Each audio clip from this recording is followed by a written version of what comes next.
Welcome to MBN English. Gulliver's Travels.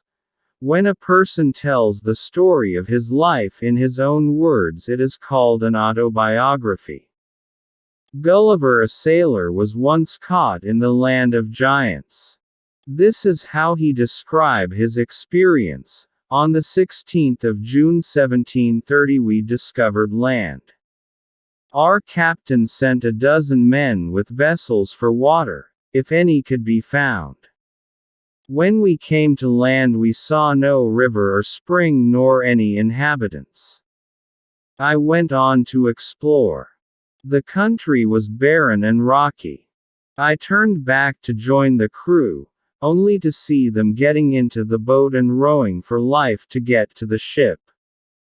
Before I could reach them I observed a huge creature walking after them in the sea as fast as he could.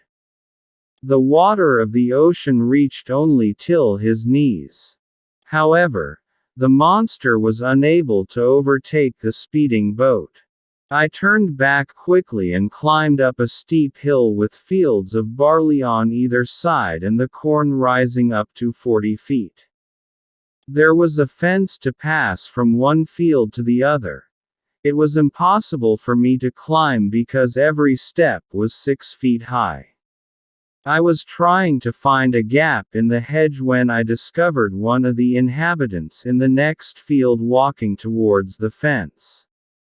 He was of the same size as the creature chasing the boat.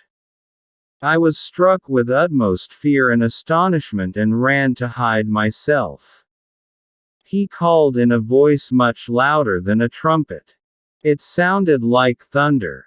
7 monsters like him came towards the field ready to reap the corn. They carried a reaping hook which was very big.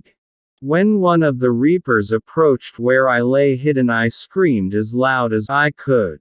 The creature stopped reaping, picked me up between his thumb and forefinger and brought me close to his eyes, 60 feet above the ground. He looked at me with curiosity and blew my hair aside to get a better view of my face. He called his friends and gently placed me on the ground. They all sat on the ground to take a good look at me. I walked slowly backward and forward, pulled off my hat and made a low bow towards the farmers. I tried to speak to them loudly in several languages.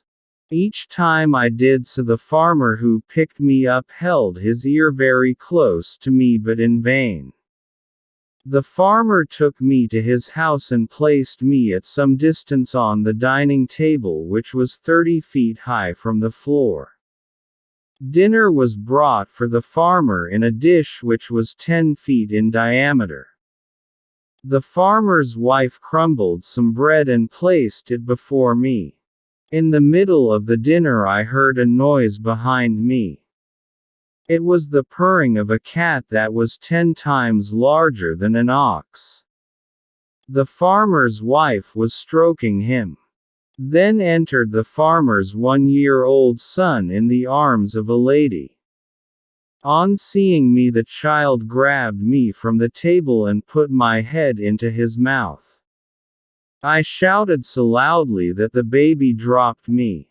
I would have broken my neck if the mother had not held her apron under me. Later she put me on her own bed and covered me with a clean white handkerchief. I slept dreaming of my home, my wife and my children.